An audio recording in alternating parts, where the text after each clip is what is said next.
Any question you would like to ask? Hi, Master. I would like to thank you for the hospitality that it has been extended to all of us here. And I have a question about Dion.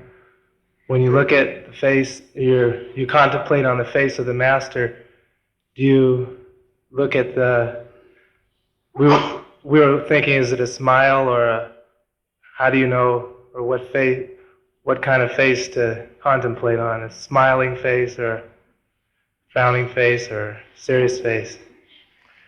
You see, if you try to go on analyzing and figuring all this, you'll be just lost. You just feel your Master is here at the eye center and you are doing Simran in His presence. And you are just contemplating on His form. Don't try to associate Him with the outside activities, with the outside movements, with the outside gestures. Don't try to associate your dhyan with that. Otherwise your mind will run out. Radha-swami, Master? Yes. You said yesterday, with the grace of God and the limited free will that we have, we must make the one step to Him.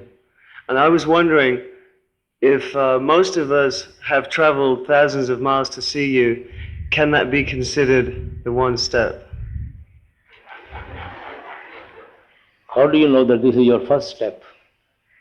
You may have taken that first step long, long ago. You would not have come here without taking the first step at all. Thanks. These steps may have been much more than the first one, many more than the first one. Master, this is my first time here, and I have 2 questions. Please. I've been searching for a long time. How do I know that this is it? Or should I continue to seek? The second question is, how do I remove the guilt of leaving a more traditional Christian approach? Well, sister, first thing is that we should go on searching unless we are intellectually satisfied, unless we feel satisfied from within, unless the pull is from within. We should try to resist to follow any path at all. It must come with vengeance, with force from inside. The conviction must come from inside. And we should not be influenced by outside influences. It should be our own individual satisfaction, intellectual, individual satisfaction, and we must feel that pull from within. And even our whole life is spent to come to that conclusion. It's not time lost, it's time gained. You are building on a rock, not on a sand. Then nobody can shake you. So, from that point of view, we should never worry, and we should give quite a fair trial to ourselves, to know ourselves where we stand, before following any path. And then we should not carry any guilt at all for following our traditional paths. They are all stepping stones. They are steps always to forward. Unless we understand those traditional faiths, we will not be able to understand even Santmat. Because these traditional faiths creates our background. They create our foundation. They fill us with love and devotion at least. And they are the foundations on which we have to build. Nothing wrong in our traditional faiths. But we have to understand those, base of those traditional faiths. And Santmat will just come right from those traditional faiths. Because it is not a new science, it's not a new teaching. It is the same old teaching which the old mystics have been given to us. And now for us they have become traditional faith because we have taken to rituals and ceremony and dogmas rather than to the teachings.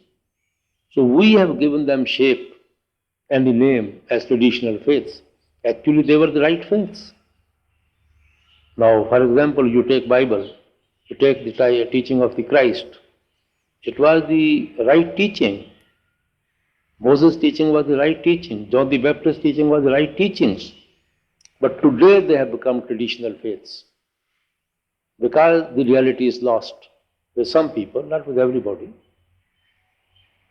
And we have given it more ritualistic approach, dogmatic approach. We should try to give it a mystic approach, spiritual approach. Faith will come right from those very teachings, from nowhere outside. So we should have no feeling of guilt at all by following those faiths at all. They are our base. They help us to understand. It's difficult for a man to understand Sant-mat who has no background at all of any kind. It is difficult for him. It is easier for people you see who have some sort of faith, some sort of traditional faiths. It becomes easier for them to find out if they are a little open. So the question of having guilt doesn't arise at all. I have two more questions. Please. The first is, how do you release yourself from the material world when you're in the midst of it and it demands your total attention? Sometimes God gets lost in the midst of a material, which is the world, which is so all-consuming. And the second part of that question is, how do you release yourself from the ego where you are constantly battling your will against the forces around you? Well, sister, our whole fight is with the mind, is the ego. Our whole lifelong struggle is with ego. And ego is responsible to attach us to this creation, to bring us back and back to this world. And our fight is with our own mind, with ego, with the attachment to this creation. That is our whole fight. There is nothing else to fight. And that is same with everybody. More or less we are all victim of the same thing, same disease. Guru Nanak says that wherever I look in this creation, everybody is suffering from the same disease. But for that we won't be a part of this creation. This is a fight for which we have to, arm ourselves to fight with the mind, to eliminate that ego. And once the ego is eliminated, the mind automatically leaves all this attachment to these surroundings. Then we make use of the riches of the world, but we are not attached to those riches of the world.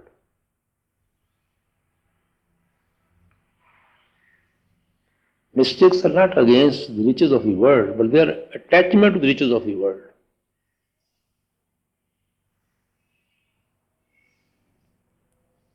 We shouldn't be attached to these things. We should not be obsessed by them. We should make use of them, but should not be obsessed by them. We should possess them. They should not possess us.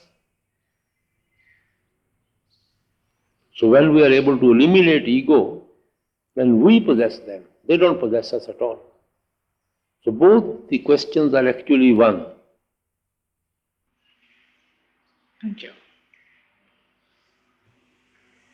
Yes, please. Thank you, Maharaji.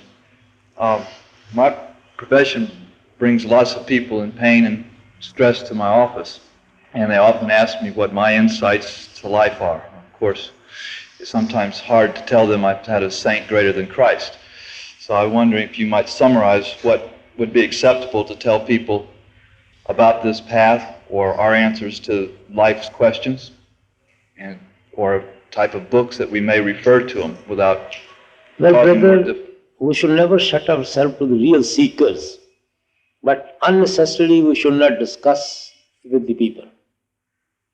If somebody is really honest and seeker and he wants to know, our help should always be available.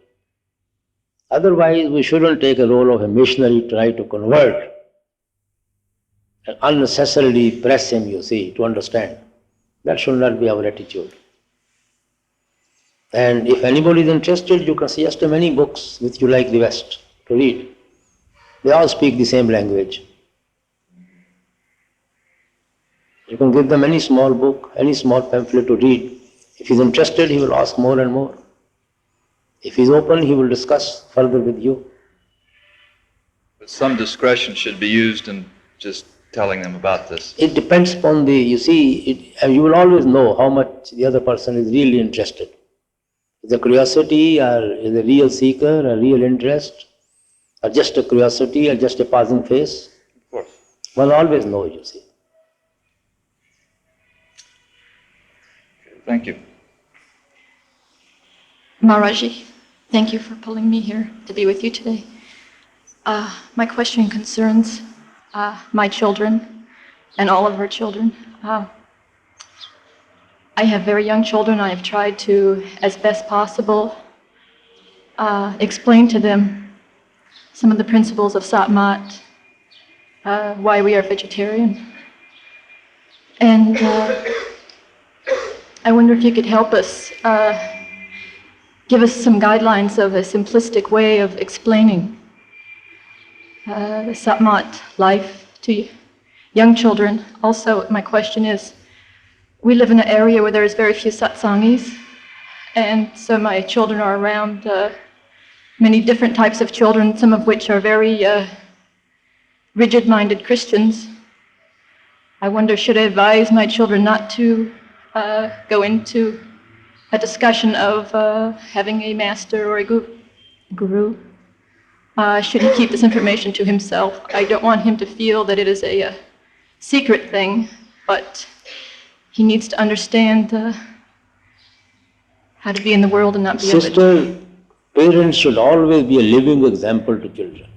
Excuse me? Parents should always be a living example to their children. That is much more essential than all the teaching parents can impart to the children. They should become a model before their children of Santmat. That will influence them much more than all the teaching which you like to give to the children. And you should not try to withdraw them too much out of the society, out of their age. Let them mix with them. But parents' influence is so much on the children. They are always influenced by their parents rather than by anybody else. So they have their own way of explaining them, lovingly explain them. And that parents' influence always stand out against everybody's influence. Master, when my sons knew that I was coming to see you, it created quite a longing in them, as young as they are. How can I help the Master seem real to them? I know that it is many years that they would be old enough to ever experience that.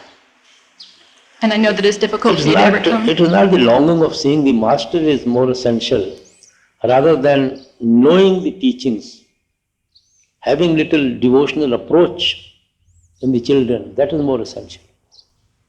Love of God, fear of God, to be a good child, to be honest, not to hurt animals, not to hurt anybody, to be helpful to everybody. That type of influence is much more essential for them. Thank you, Rather than Maharaji. creating a longing for seeing the Master. Radha Radhaswami, beloved Sadhguru, a question. I have contact with many students, and in our society, everything that has to do with religion tends to be neglected. And I have in me a desire very often to talk to them about these things and to open them up to it, but not necessarily Santmat, because they're not quite ready for that yet, to be too much in one go. But generally, is that all right, just to make them start asking questions? Well, brother, God is not a monopoly of Santmat. God is for everybody. You can talk to the children about God. It is not a monopoly of Santmat. So it's all right if we talk and just get them asking questions, sort of Yes. a big question mark, and Talk then they start about the seeking for God themselves. and love for the God and His creation, and so we should love His creation and we should not hurt anybody. We should be loving to everybody. That type of talk every child would like to know and like to understand. And God is in everybody, so we should be loving to everybody. That type of teaching should be imparted to the children. There's nothing talking about Santmat about them. And even if you talk, they won't understand what you're talking about. And if they ask personal questions, because once you start teaching about these sort of things, You can then- explain them which they can understand. You have to come to their age group or to their level to explain them. You can't explain them from your level. That may be very high for them. You must come down to their level to explain them. What they can understand. Not what you know, but what they can understand. thank you. That is what a teacher should be. Maharaji, I feel a little nervous. Thank you for coming, and I really appreciate it. I feel like I'm being really well taken care of, and that there's a lot of grace in caring. I have one question, and that is, I have a tendency sometimes to put people and teachers and so forth up on a pedestal. And usually what happens is that it doesn't turn out so good. And they come crashing down, or I come crashing down. And sometimes I think I do that with a master too.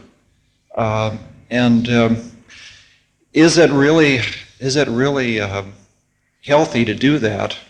To let's put the master on the pedestal. I don't think it is, actually. And what is the antidote for doing that? You are answering your own questions, so I have nothing to answer. What's that? Oh, I've answered my own question. You are answering your own questions. Uh-huh. Then I have nothing else to answer. Uh-huh. So you understand your problem much better and you know its solution also. Mm. It's probably true of a lot of questions I have too. Mostly the question we ask, we always know the answer. And only that answer will please us which we know already. Otherwise we are never satisfied with any other answer. Right. That is our human nature. Beloved Sadhguru, a second question I just thought of. My wife is not a satsangi, but she's a seeker. And when I speak to her of St. Mat, she says that we tend towards a sort of spiritual elitism. She says that we see ourselves as people sought out and given a special grace, and she finds this a subtle form of egotism. How can I answer that question? How can I answer that accusation? When she says you're a sort of egoist, you think that you've been chosen among millions to be Sant Mat? I think that is the problem with practically all the satsangis. They take too much airs of being satsangis. Sometimes I also feel it. They think they are something that's different from others. Well, they can take the airs when they come to that level, when they feel different from others. When their actions are just the same, like all others, then how can they say they're different from others? They also have the same anger, same lust, same divorces, same separations, same temper. Then how do they say that they are different from others? In what way? But then how can you explain the idea of having a Sadguru, for instance? So, no, but that, if you get a medicine and keep it at home and think that you're cured, it's wrong. You are as bad as the person who has not been able to get a medicine. Your only consolation is that if you can't bear the sickness, you will take the medicine, that's all. But without medicine, you cannot be cured. So the moment we come on the path, we start taking airs, you see, that we have become something very special. Then if we take that air, then we should be worthy of that air. Let us become that. Then you don't have to take air, then people will know themselves. Let people see that we are something different than others. Not that we should feel that we have become different than others. Why should we become egoistic by becoming satsangis? That people should realize, you see, that some change has come in us. We have become better men, better husband, better wife, better sister, better mother, better humans. Let people feel that change in us. Why should we unnecessarily take airs just by being initiated? problem is the change doesn't come very quickly, not with all of us at least. Then why this air should come so quickly?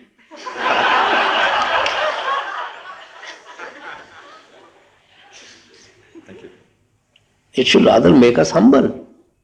It should rather make us feel, you see, our insignificance before others. It should rather make us realize how weak we are, how much we have to conquer yet. What are there to take airs about? And that is our problem, you see, with our families, with our friends, and with our wives and husbands, you see. We started feeling different than them. But Master, we are in a way different. There is a sort of difference. You feel the difference that you... And this attitude even I have seen, it has broken many homes. Because they like to be more nearer to satsangis rather than to their own families, own wives, own spouses. And then all sorts of complications arises. I received so many letters. Instead that they are able to get rid of their own weaknesses and become better husbands, they get into more problems, you see, by running away from their non-initiate wives and mixing with other satsangi ladies. Thank you. I'm sorry, sometimes I have to be very blunt. Radhaswami, Master. Yes, please. Um, Yes. Is Dhyan to be done while listening to the sound as well as while doing Simran? You see, Dhyan and Simran should go together. We must synchronize our Simran along with Dhyan. Because both faculty system has to be occupied. Faculty to see and faculty to hear. Faculty to see will be occupied by Dhyan, faculty to hear, you see, faculty to think will be occupied by Simran. Both faculty have to be occupied. Thank you. Master, I work in a beauty parlor in New York, and it's about 16 operators. So like every birthday, their birthdays every month, they always buy cake and champagne.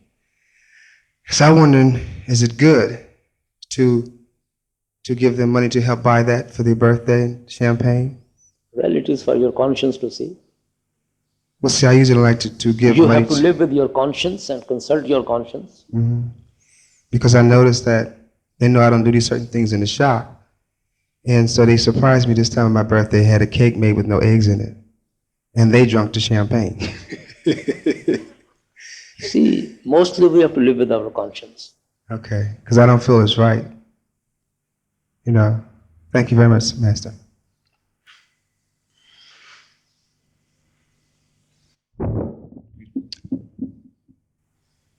A similar type question, and working with the natural health field, some of the products contain animal tissues, so if liver enzymes, etc.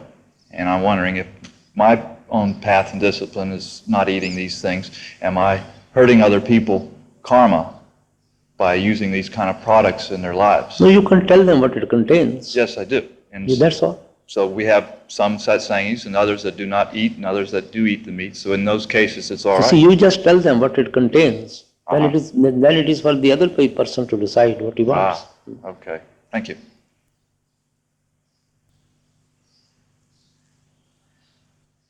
Radhaswami Maharaji, back to the families. What do you do if your family interferes with your being a satsangi?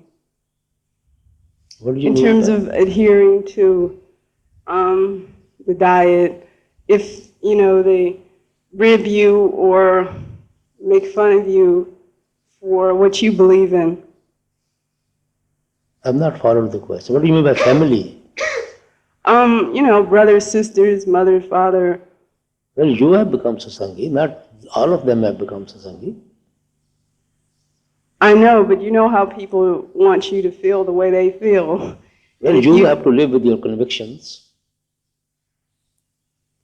you're saying you should not let that interfere with your relationship with them? No. What if they let it interfere? Let them think what they feel. But you should be loving and kind to them, and yet not compromise with your own self. Back to the love, in terms of developing love and fighting with your emotions, and is the only way that that comes is with time and meditation and grace? Sister, meditation creates love. Meditation develops love. Meditation helps the love to grow and grow to become one with Him. It starts with meditation, it ends with meditation. And love lives with meditation. This is love for humanity. Love for God develops through love. I mean, love for humanity develops. Love for God creates all sorts of love in us. Love for one creates love for all. So, love for all cannot create love for one. But love for one can create love for all.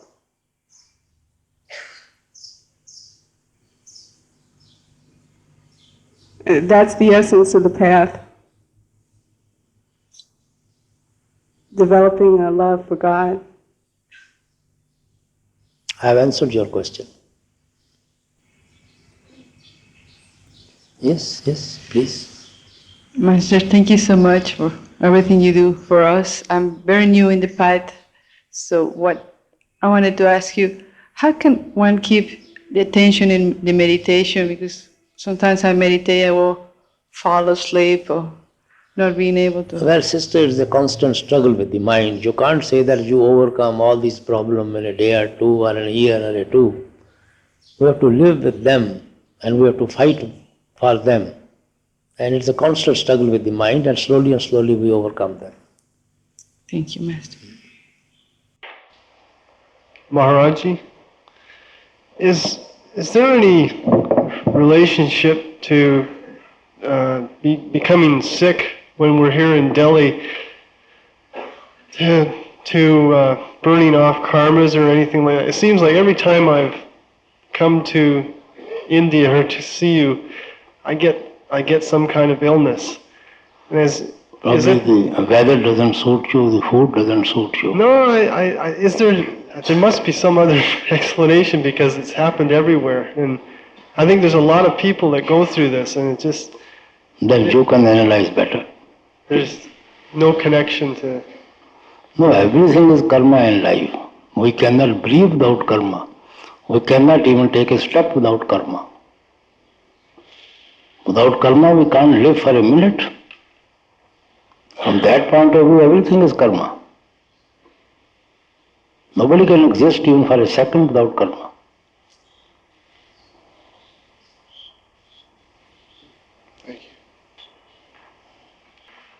Maharaji? Yes, please. Sometimes I hold satsang in my country.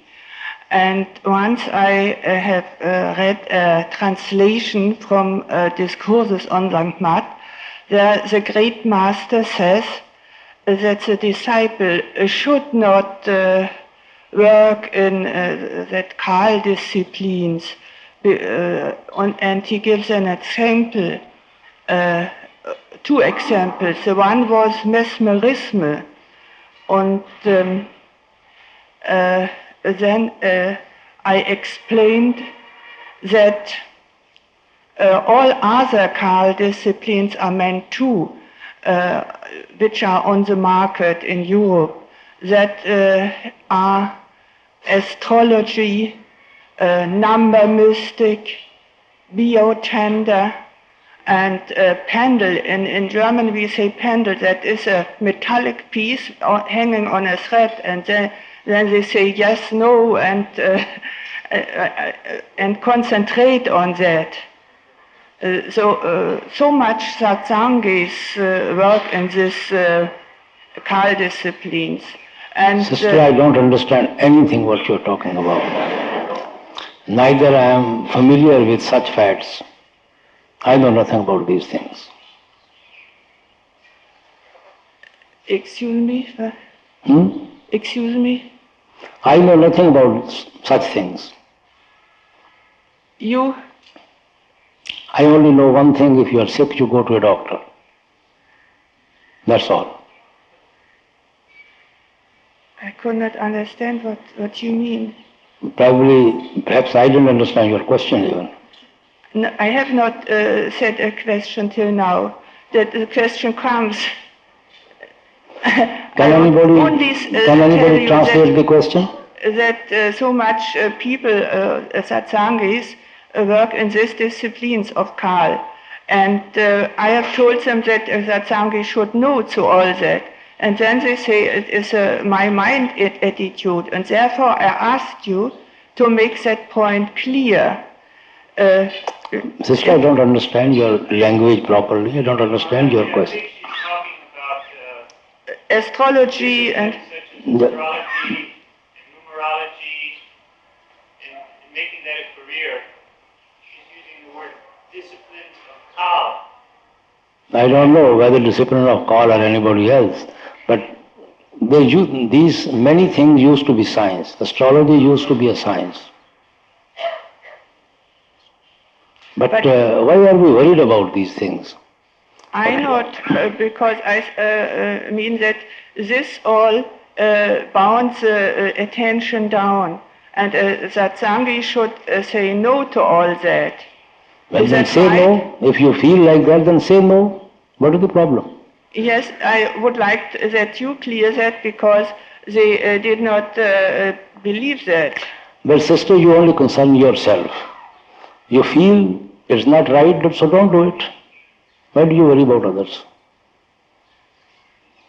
Yes, is it forbidden or not? Should a satsangi do that or not? That is the question. I don't understand these sciences. Some sciences are very, very accurate. But then when we know whatever has to happen, then why worry about these things? Whether by astrology or whether by, you see, palm reading and all this. When we can't change anything, when we have got to face the destiny, why worry about anything? Why are we very curious to know what is going to happen with us? That is a part of destiny. Yes. What has to happen will happen automatically. Yes, and now another question. You see, if in our destiny there is accident, and we have to suffer little in that accident, why not 10 years before and suffer for 10 years unnecessarily in that worry that I am going to meet an accident? Why? When it will come, it will come. Yes. Why create another problem? To create another, you see, very unnecessarily. Thank you. And another question is, when a master gets the mantle of mastership, he gets the order to initiate disciples, but he didn't. He waits for a long time sometimes. What is the reason of that waiting before he initiates people? Pardon? What is the reason? What is the reason for that waiting? If a master gets mastership and has the order of his master to initiate people, but he do not so, and he waits for a long time with initiation. What is the real reason for that waiting? I'm not followed your question. Can anybody translate to me? Yes.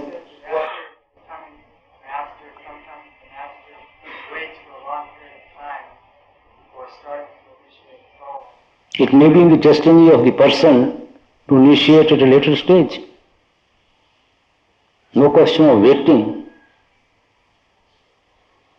Some third guru was probably initiated at the age of 76. She means why after a master succeeds another master, why he waits for a certain period of time before starting to initiate. That is for the master to see to it. How can we ask this question? We can't ask it. Thank you.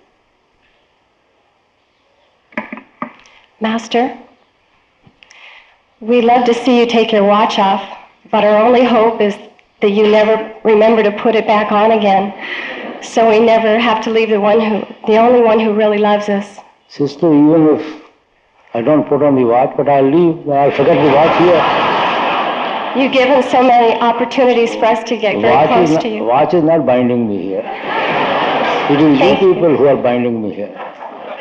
Thank you, Master, for all the chances. Watch just goes, she just goes with me and comes with me, nothing else. Thank you. Radhason. Father, you said, I think 2 days ago, that you said to some gentleman here that if the Master wants someone to meditate or come close to him, they will do so. And if the Master does not want the person to do it, they won't, they cannot. And you know, several years ago I spoke to you because I was disturbed about my progress and I felt I had lost a lot. And you said, go back to what you were doing before. And before I was not, you know, reading anything or going to a movie or anything. I mean, so now I have again cut all these things out. I've cut them away. I've been fortunate to be given seva for you. And you told me at that time that you said to me something very beautiful. You said the devotion is there, the love is there, but the mind is very powerful. And at the time of, you know, death, that the weeds will be taken out and that the other will be left.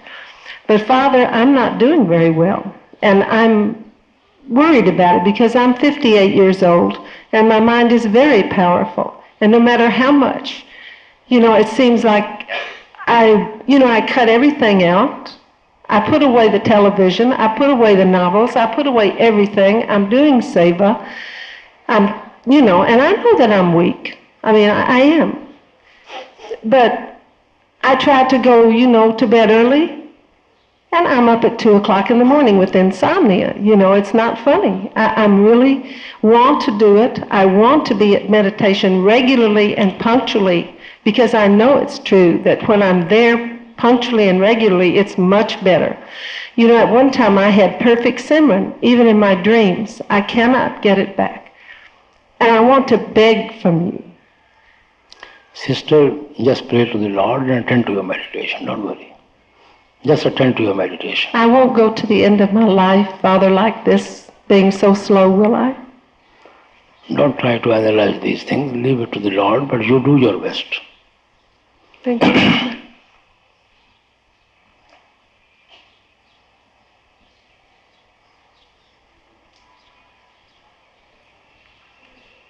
Maharaji, you often tell us that meditation is not locking ourselves up in a room for a couple hours, but it's like a full-time job. We have to always live in that atmosphere of meditation.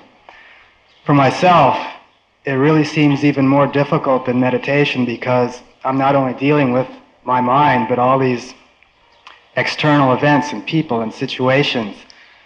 Is the problem just lack of Simran and remembrance of the Master while going through the destiny, or is it that the meditation is so unconcentrated and irregular that there's really not even much of an atmosphere to recreate in life? I'm really puzzled about that because despite my best intentions to go through a day, just one day, remembering the Master, it never seems to work out. I get thrown off with the slightest event or an insult or anything. And it's always like that. And I wonder if it's really related to meditation, the lack of concentration, the lack of regularity and all that. Brother, it is a constant struggle with the mind. Meditation is not so easy as it looks. It's a constant struggle with the mind. Maharaji, a lot of the saints in their writings use this analogy of the disciple being like a soldier, a valiant soldier, battling the mind, always attacking. And every time I try to emulate this attitude, I end up feeling real tense and rigid and going through life overly seriously. And I'm wondering if there's a way to emulate this soldier-like intensity of purpose, but at the same time go through life more lighthearted, easygoing, and relaxed. I can't seem to do that. Every time I try to emulate the soldier, I get very tense. Just attend to your meditation. Nothing much to analyze these things. I have two questions. The first one is something from Spiritual Bouquet by Jagat Singh. And he says that satsangis should form the habit of thinking, clear thinking. Very few people think. And then he says later on, he says, clear thinking is 90% spiritual practice. It can easily be attained by a little practice. And what I want to know is, what does that mean, that it's 90% spiritual practice? What does that mean? What is clear thinking? That's what I don't know. Because I think I know what clear thinking is. And you're not confused. Right. Clear thinking can only by a clear mind, by a sublime mind, by a higher mind, by a pure mind. Only a pure mind can think pure things. A dirty mind cannot think pure things. So if we are able to make our mind pure, 90% of our meditation is done. Everything becomes clear to us like anything. Why does he say it can be easily attained by a little practice?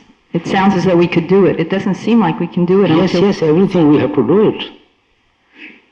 It doesn't mean that we cannot do it. Meditation is meant to be done. Meditation, okay. Okay, then I have another question. Now, yesterday you said that your most agonizing moment was when you took the responsibility for us.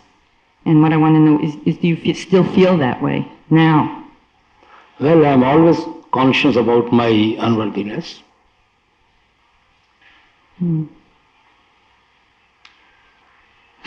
After you leave the body, you still will be responsible for all of us. He knows best. He will be responsible for all of us. Thank you. Namaste.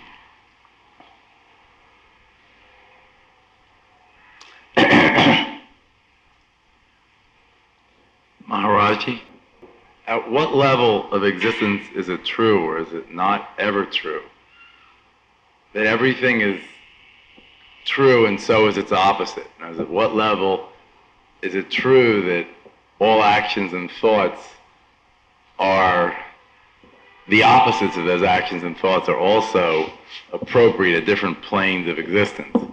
Or does this question seem senseless to you? I have not followed your last. Well, okay. Someone once said to me something that seemed profound, that everything is true, and at a different level, the opposite of that thing is also true. And to a certain extent, the essence of the finite world is that we see certain differentiated truths as being real, and the opposite as being unreal or incorrect. You see, our misfortune is that all what we see is unreal. And what we do not see, that is true. That is real. Whatever we see is unreal. What we do not see, that is real. What we see is always unreal, and what we don't see is always real? Yes. That is our misfortune. So what we see is always wrong, you're saying? Yes. You see, I'll tell you, this whole creation is unreal. This will perish. It looks to us everything real, but nothing will stay. It will perish. And the Lord, who will always stay, who is everlasting, that we don't see at all. Only He is real. Besides Him, there's nothing real in this creation. All is false.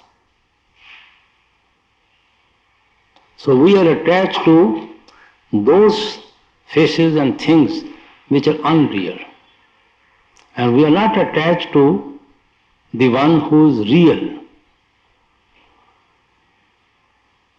But isn't the reason that, now that I think I understand what you're saying, the reason that what we see is unreal, isn't that because we're only seeing a part of the real that in a It has come from the real. Right. But from where it has come, that is real. But what has come from the real is unreal. But isn't it a part of the real? Like if we see something as beautiful or something is right, or isn't what we see a part that with its opposite balance together they would create But brother, whatever He has created, His creation is unreal. But who has created this creation? He is real. He is the only one who is real. Just read the St. John.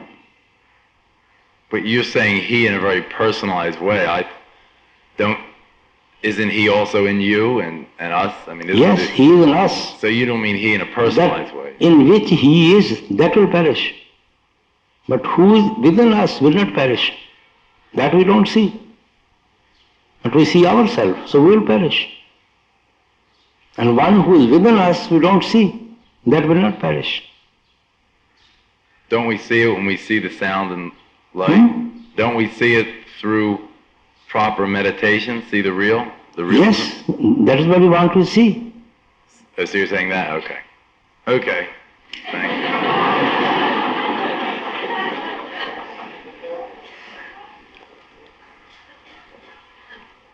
Master, Christ says in the Bible that He has only 2 commandments, and one is to love the Lord with all our heart and soul and mind and everything we have.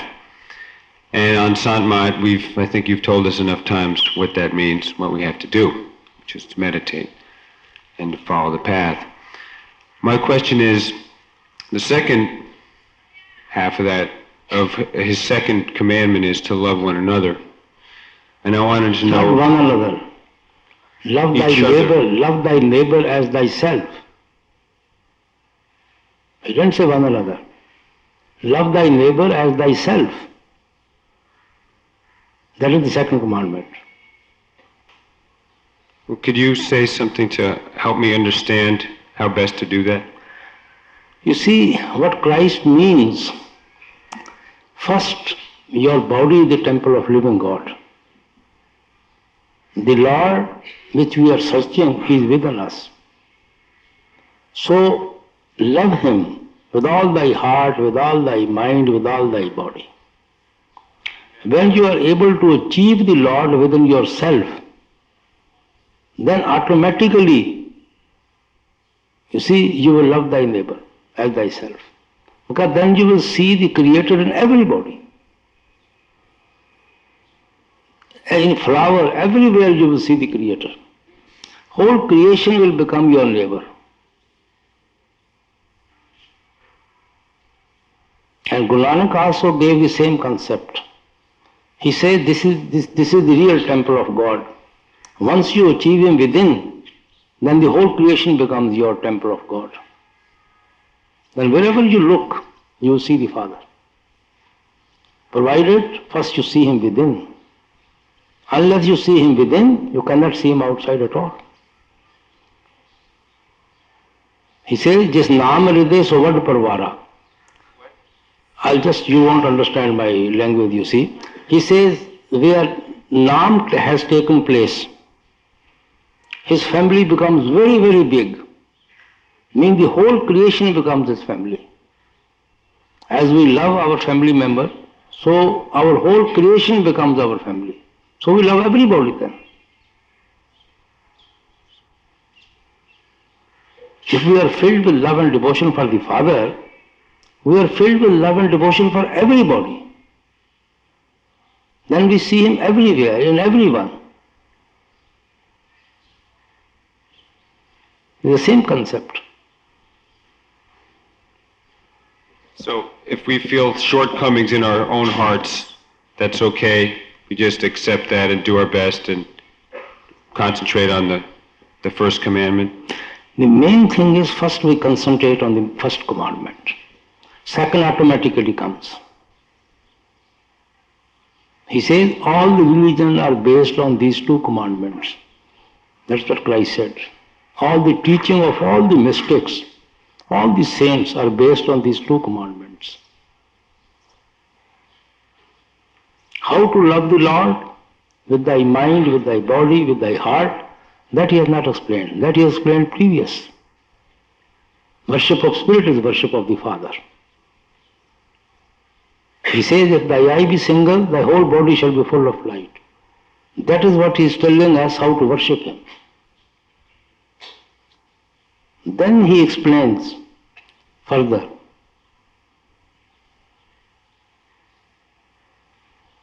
So they are all interrelated.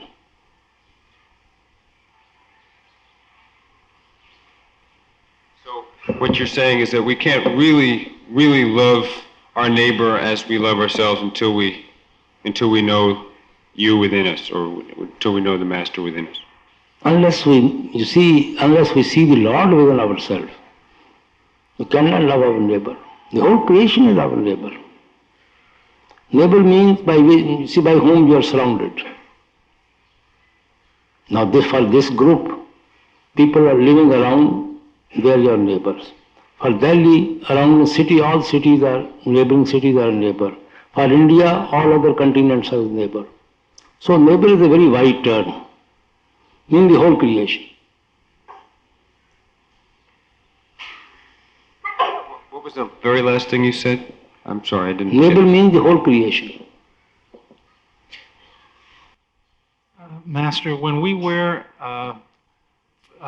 something that was blessed, or we look at something that was blessed, will that help us to increase our love and devotion for the Lord? When we look at what?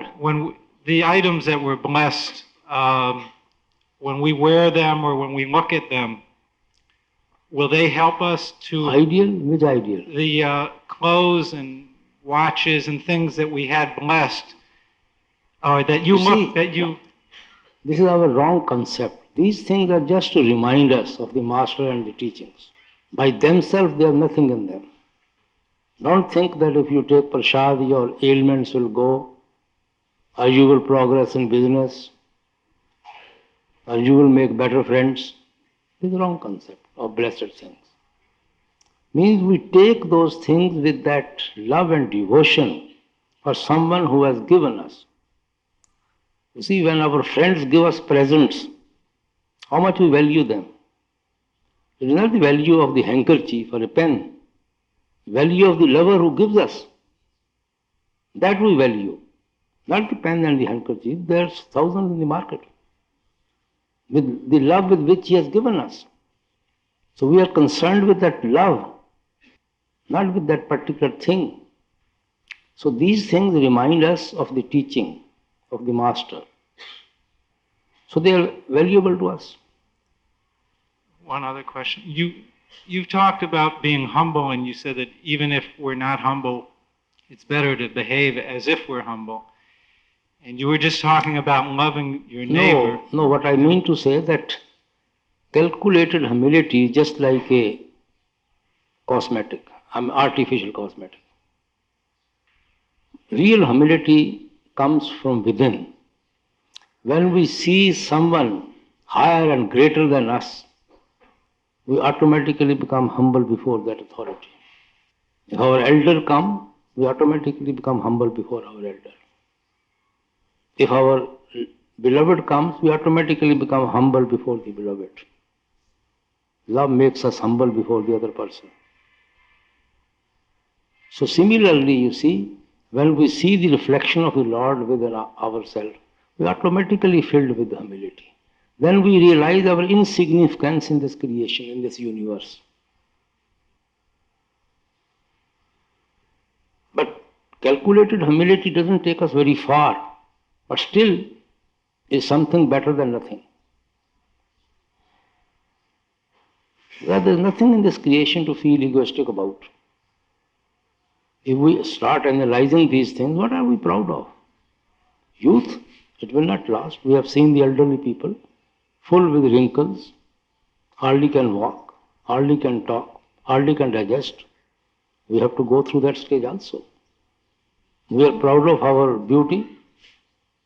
Don't we see the sick person in the hospital? Jaundice comes. Anything, our whole face is disfigured. We are proud of our wealth. Shah of Iran has so much wealth. He couldn't find a place for his grave. What we are proud of? Of power.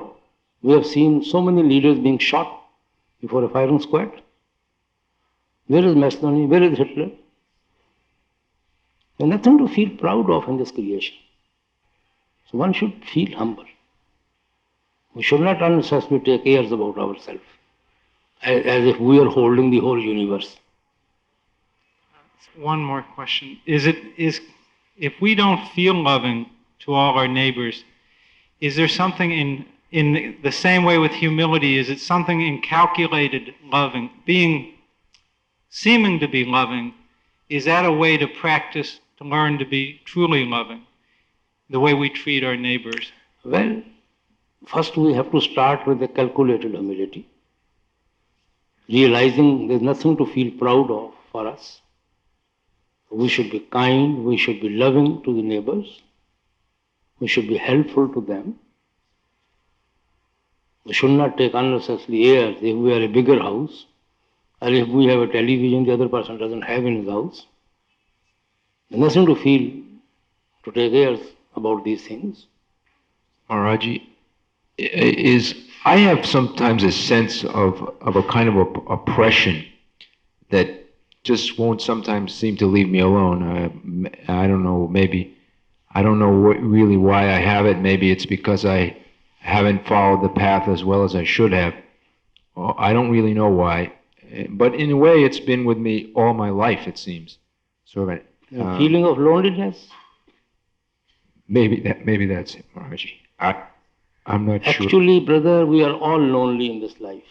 It's a self-deception to think that somebody belongs to us or we belong to somebody. Even our children come through us, but they do not belong to us. Nothing belongs to us here in this creation. We are lonely. It's a self-deception. We are deceiving ourselves that we belong to somebody or somebody belongs to me. Sooner or later, everybody realizes, because inclination of the soul is always yearning towards its own source, towards the Father. Unless it merges back to its source, this loneliness feeling cannot leave us. So that urge is there within everyone to go back to the Father. And since we cannot achieve it, so we feel lonely in this life. No matter if you have the whole creation at your command, you will have loneliness in your mind. You cannot overcome it. If a wife is separated from her husband, you give her all the comforts of life. Give her a beautiful house, beautiful jewelry, you respect her. But inside she will always feel lonely without her husband. She may be smiling. Inside she is always lonely. So our soul is the wife and Father is the husband. No matter we have the whole creation at our disposal, we cannot overcome this loneliness unless the soul goes back to the Father. Sooner or later, everybody realizes it. Radha-swami. Maharaji, here in India, at your satsangs and at Chadapur, it's very beautiful to hear the Indians singing the Shabads, and it's very devotional. It's very, very beautiful. Yet in the West, we don't sing the Shabads at all. I wonder if we could have your permission in the West to sing the Shabbats. Why should you change your language? Why should you sing like Indians? You can have your own chorus. I was thinking perhaps we could translate the Shabbats into English. Why these? There are so many psalms and beautiful songs you sing in your churches, you have devotional songs. Why not you sing that? Why should there be a conversion of thoughts unnecessarily? Somehow the Shabbats fit here. I don't know, they feel more here. Because it is something new for you people. But I don't want to introduce any rituals or anything, you see, about these things. They are just to, instead of gossiping there and creating lies, it is better to sing the whole, Sangat sings the Shabad, so that everybody's attention is towards the satsang which is going to be held. They're creating that atmosphere for everybody to be attentive what they are going to hear. But why should foreigners who don't understand the language, they have to learn the language and those translate the Shabbats and then try to sing in that way? Why? Well, why this exercise? For the same reason that the Shabbats are very devotional and people think of the Master. No, even in Christianity there are so many songs, very beautiful devotional songs. I have But those devotional myself songs, read them, so many. they're to Christ, not to you. It may be anybody. Christ is not any personality. It's just an institution. You understand what that Christ means. So you can sing any song. This is just to create that atmosphere. I don't want to bind any particular things, do's and don'ts, you see. I understand. Thank you. Maharaji, I live with someone, a close relative, who is constantly critical of me and of people in general, and hardly has any positive thought to express, especially about me, and even about other people. And I was wondering, how could I influence such a person to be more positive and to try to feel a little bit more loving? It's for you to, sister, deal with the situation. Okay. You become a living example. Okay, thank you. Master, in our meditation, should we have the anticipation that in this lifetime we'll be able to attain concentration and see your radiant form inside, or does this just lead to frustration? Our ambition should be like that. Our pivot should be like that. Rest, it is in the hand of the Lord. But if you go through this year after year after year and there's no apparent progress, doesn't this just... Don't worry. Leave it to the Father. Thank you. May I ask another question? With pleasure. Okay. If everything is unreal, why are certain actions more meritorious than others? Pardon? If everything is unreal, why are certain actions more meritorious than others? Third action?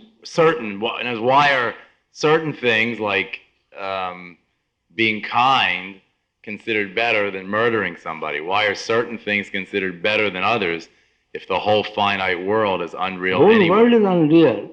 And Right. one who is murdering or one who is being murdered, even they will perish, they will leave the body. No, my question is why are certain actions such as doing good considered creating good karma? Because our whole universe is unreal. Yeah, but if it's unreal, These good and bad karmas bring us back to the unreal world every time.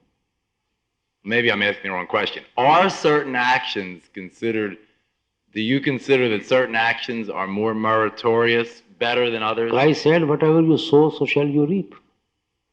If you sow chilies, you will have to reap chilies. If you sow grapes, you will cut grapes. Well, that's my point, that certain actions are good, are considered good by Buddha. But even then they are unreal. Even then they're what? They are see, those actions are also unreal. Whole creation is unreal. Everything is being done in this creation which is unreal. But that's my question. Why, if it's all unreal, what difference does it make what you do? If it's all unreal anyway. It is not in your hand what to do or what not to do. It is not in the hand of the actor how he is to act. He is being directed. He has been given a particular part to play. He cannot go off that direction, off that part. He has no option. I thought you create good karma by doing. Yes, you will have its good merit. But it's already been You will decided. become a king, you will become a dictator, you will have come with multimillionaire dollars, you will get its merit. But in the unreal world. So do you see free will? I mean, do you see that there is such a thing as free will? Or No free will. No free will.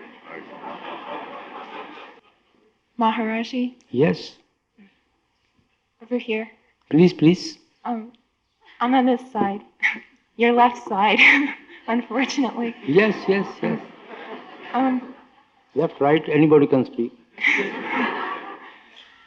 Master, I feel that it's been a wonderful, positive vacation being in your presence. And I've seen a lot of people grow happier and lighter. And I have a fear that when I go home, Kal will be meeting me at the airport saying, "Your vacation is over, sister." And I was wondering, after initiation, you say that Kal doubles his efforts with a soul.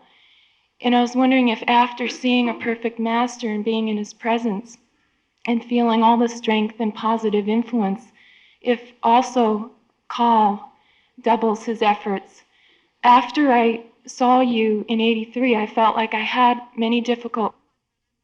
I don't know how to explain it, but I guess what I want to know is whether Master also doubles his efforts, because I feel How like. do we know that it could not be worse? Pardon? How do we know that it could not be worse? That's true. We don't know. No. When we don't know what is in store for us, how can we say that we had suffered, or we have suffered more, or we have suffered less, when we don't know what was in our destiny? Mm-hmm. Then only you can, if you know what you was to suffer, then you know whether you have suffered that much or less or more. Mm-hmm.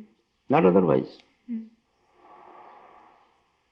If I seem to lose my motivation at certain points of difficult karmas, is that part of the game plan also? I mean, is that also part of my karma, my difficult karma? I say, sister, you cannot breathe here without a karma. You cannot exist here without a karma. Mm-hmm. We cannot live in this creation without a karma. Karma means action. How can we live in this world without karma? Don't analyze too much. Just attend to your meditation. Thank you.